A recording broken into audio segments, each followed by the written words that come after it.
What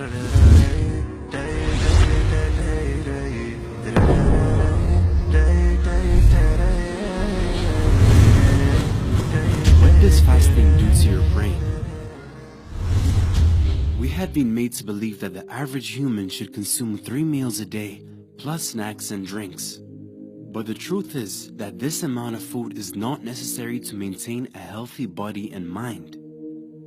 Food companies and pharmaceutical industries push for excessive food consumption in order to make an ever-growing profit.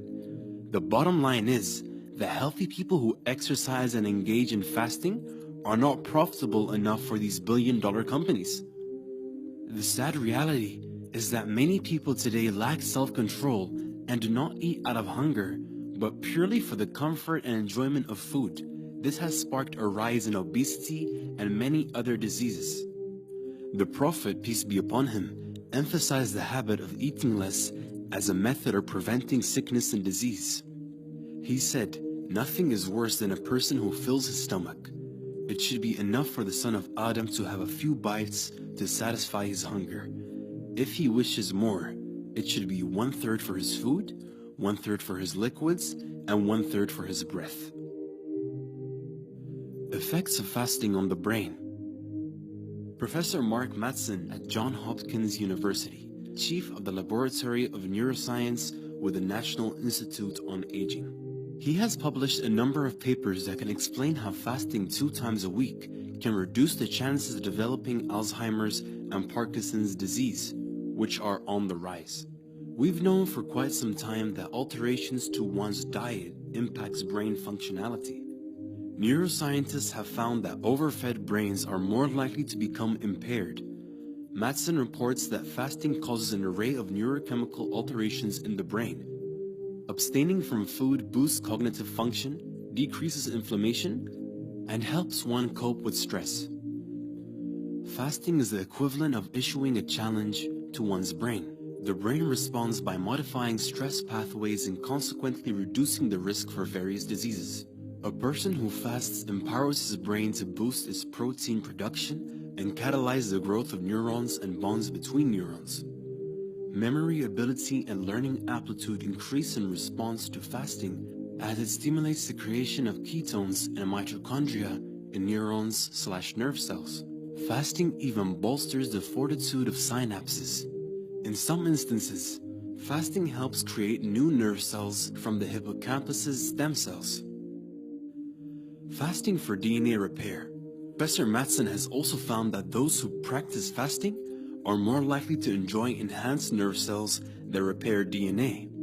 Fasting can protect the immune system, as refraining from food consumption helps stem cells self-renew from a dormant state.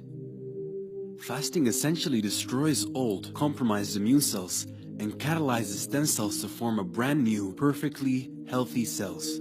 In 2007, a scientific review of studies centered on fasting was printed in the American Journal of Clinical Nutrition. The review determined that fasting is an effective means of reducing cancer as well as cardiovascular disease.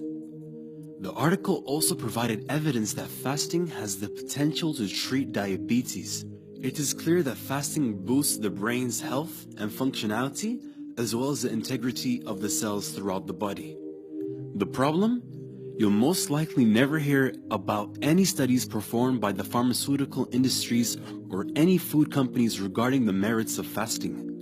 Their agenda is clear: encourage human beings to overeat and sell them pharmaceuticals to alleviate the negative consequences of such a gluttonous diet. However, you do not have to eat 3 square meals each and every day.